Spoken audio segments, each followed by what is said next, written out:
down to the body, let him come down with that right hand, throw your hook. For a long time, Roy Jones Jr. dominated the professional ring.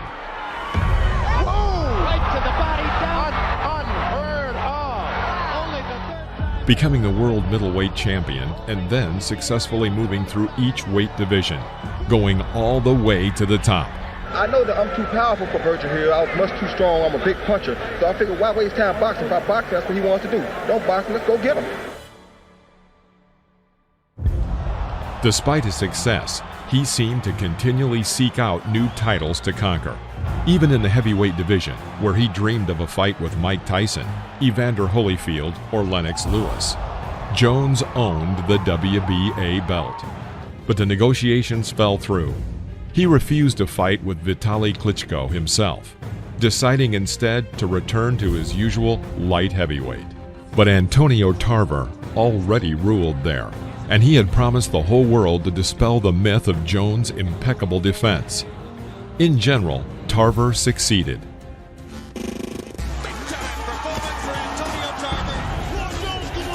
For the last 3 to 4 years, Roy Jones has handpicked every opponent ever stepped in the ring with him. He never bickered and argued when he had a less than stellar mandatory. But when Antonio Tarver became his mandatory, he made every excuse in the world. He didn't beat nobody to get ranked in the top 10. He didn't beat nobody to beat number one contender. Now, I can go on and on about the dead man he fought, but he claimed when I was number one, I wasn't worthy. So come on now, let's be real about this thing. What are you trying to say, I'm ducking him or something? I want you to protect yourself at all times, and what I say you must obey. Good luck, touch up. Tarver at the same time has got to not give this man any respect. Stand your ground, believe you are the champion. And now Tarver lands another left, goes twice to the body. Doesn't start head hunting, stay right on that body. Jones blocking shots with his arms, and he lands a counter right. Stays on balance, does his puncher, and gets right out of there. Lands 2 more left hands right through the middle of Jones's guard. Jones has been ready. Roy Jones has been hit very hard by him. Tarver hasn't gotten off, and Jones is beginning. Best body punches up in those middleweight divisions. However, the situation for Tarver during the fight was by no means perfect. Yes, he locked Jones in a corner several times and hit him with a series of blows. But until the 6th round, Tarver's coach, Buddy McGirt, was yelling, "Why are you showing so much respect for him? Don't play with him. Hit him, Antonio." Indeed, it was unusual to see Tarver, accustomed to acting forcefully, suddenly begin to play into Jones' clownery. Everything Antonio lost before the 7th round was lost by Tarver himself, and not won by Jones. By the 7th round of their first fight, the marks of Tarver's gloves were visible on Jones's face. Jones had never performed this poorly in the ring, even though he had been defeated before. And we gotta work, baby. You gotta work. He can't take that pressure, Antonio. Water, please. Water, please. He can't take that pressure. You gotta walk to him, and you gotta punch. Okay? When he starts to flourish, just punch. Don't worry about power. We gotta score point. Still don't want your back on the ropes. You're getting your back on them ropes. Keep your back to the center of the ring. Give me that towel, man. Long, stubbornly, like a dinosaur, McGirt's words reached Tarver's mind. By this time, in Jones's corner, Coach Alton Merkerson began to shout, "Stop standing by the ropes. You're missing blows. Stay with your back to the center of the ring." He's going to give it a shot. I don't know that I've ever seen Jones look quite anything about it. You know, the fight would definitely be there for Tarver to win. We need him big. That's big. His opponent yields, gives up, recognizes he's not going to win. On this occasion, Jones has to come back in the late rounds, and he's doing it. What a performance now by Jones. Reaching deep. Trying to find the greatness that he needs to hold off Antonio Tarver. Now the combinations begin to flow. Now Jones having trouble seeing out of that eye.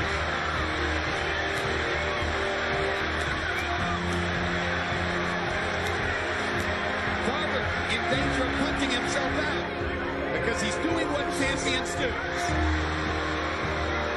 I can't believe Roy Jones, too. Can't believe it. We all wondered how Roy would react to adversity. Drives Jones back.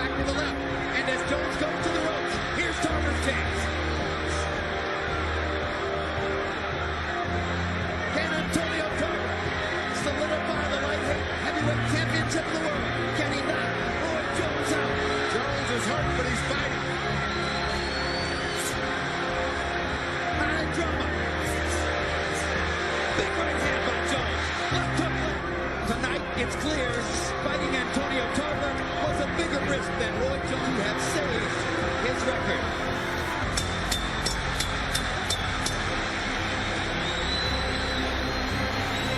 It later turned out that none of the judges awarded Tarver the victory, but many reputable experts gave the fight a draw, and Tarver can only blame himself for this.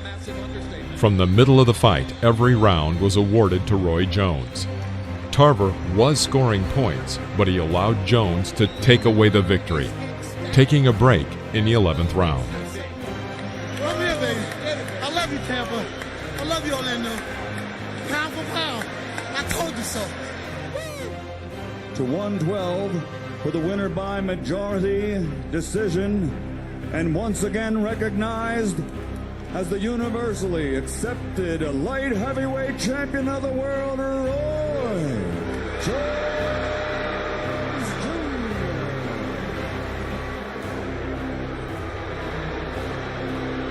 All right, let's go to Roy. Great fight, champ. Thank you, man. Yeah, no problem. Thank you. All right, Antonio Tarver, you gave a great effort. You ought to be congratulated, but obviously you're disappointed. Oh yeah, I'm disappointed, and I gave more than a better than a great effort. I won this fight, and all I needed was an opportunity against the best fighter that you all say pound for pound the best. So I showed tonight where I measure up. I am the people's champion. There's a new face in boxing, and it's Antonio Tarver, the Magic Man. I proved to the world. Don't let your eyes fool you. Tarver. Don't listen to these commentators. You saw it for yourself. Antonio Tarver beat the man tonight, so that makes me the man. After the first fight with Jones, Tarver shouted so persistently that he was robbed of victory, that it seemed like he would file a police report and bring the judges before a criminal court. However, Antonio got what he wanted. He immediately received the right to a rematch, and a serious split occurred in the boxing community. Too many professionals were fed up with Jones's fooling around. For long, he had sat at the top, not wanting to really box. He was condemned as often as he was cheered. The spectators did not like that he was inactive in the ring, avoiding the blows of his opponents and not seeking to attack. Thanks to his amazing reflexes, Jones was the king for a long time. But in the fight with Tarver, even if his reflexes did not disappear, they certainly stopped saving him. Jones blamed the weight cut as the reason for his poor performance. "I'm very tired because of it. That fight turned out to be difficult for me precisely because of the weight. I had to drop over 11 kilograms. Tarver remembered that excuse. Seconds before the start of their second bout, referee Jay Nady asked if the boxers had any questions. "Yes," Tarver replied. "I have a question." I got a question. You got any excuses tonight, Roy? Let's not ask questions like that. Let's touch gloves and go to work. Tonight, Roy. Let's go to work. Throw your punches, Antonio. And there were boos in the house during the first fight from time to time, and already Jones is much more active. Jones has been very loyal to people who work for him and to his friends. What excuse will you use today, Roy? There was no excuse. In the second round, Jones was on the floor of the ring for the first time in his career, and it was the knockout of the year, according to the Ring magazine. We still to get a sustained attack against him. And down goes Jones, and the hard will pan, and there is the most that Roy Jones, and he makes it up. It's over. Jay Nady stops the fight, and Jones is still on Queer Street, and that's amazing. What a statement by Antonio Tarver. One big left-hand shot. He said, "What excuses do you have tonight, Roy? No excuses." And now in his natural body style might give him the chance to do it. Let's go to Michael Buffer with the particulars on the knockout. Did you see that he was vulnerable the way he was fighting you? No, the man came out strong. He tried to dictate early, but I stayed confident, I stayed composed, and I knew it was a matter of time. When God is with you, can nothing be against you. And I knew it was my time. Judge that. Judge that, baby.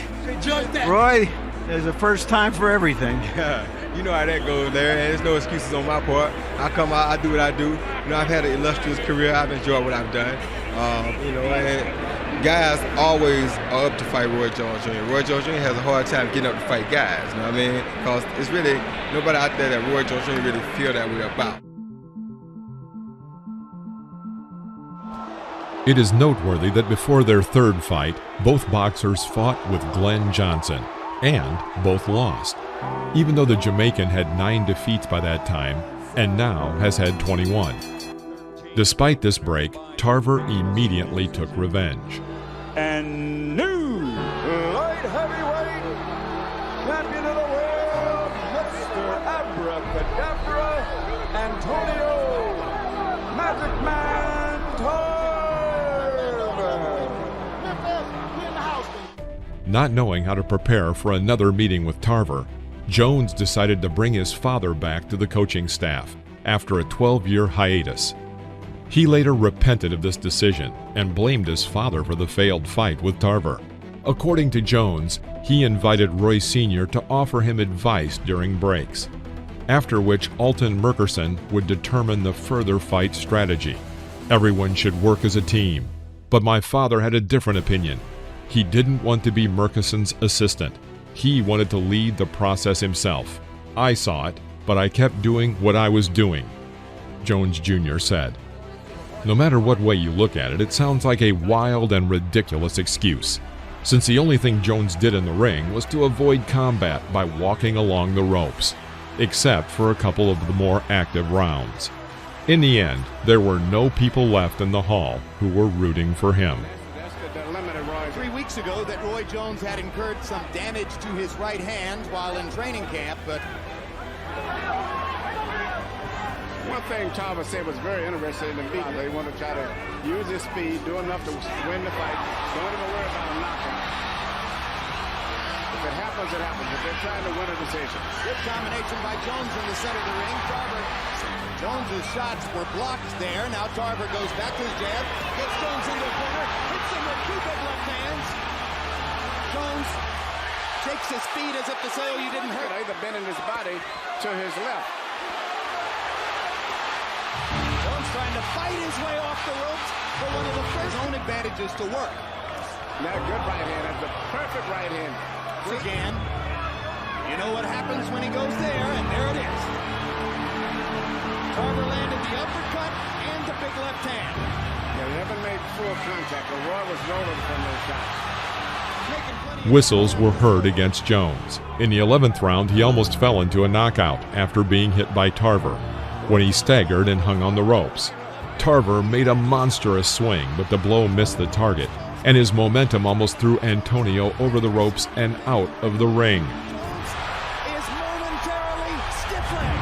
Tarver's got a chance, and his second knockout of Roy Jones, and he pursues it here in the 11th round. Well, Roy is dazed. Tarver thinks he might be playing possum a little bit. That Roy backed off. Antonio's leaving himself on him again because he's tired. But suddenly wobbly-legged against Jones, and now he goes back to firing and snaps Jones' head up with an uppercut. This was almost a 10-8 round for Antonio Tarver. As a result, Roy Jr., who was not inferior to anyone before meeting Tarver, suffered a 3rd defeat in a row. His era had ended in their first battle, and by the last, he was flying into the abyss. And still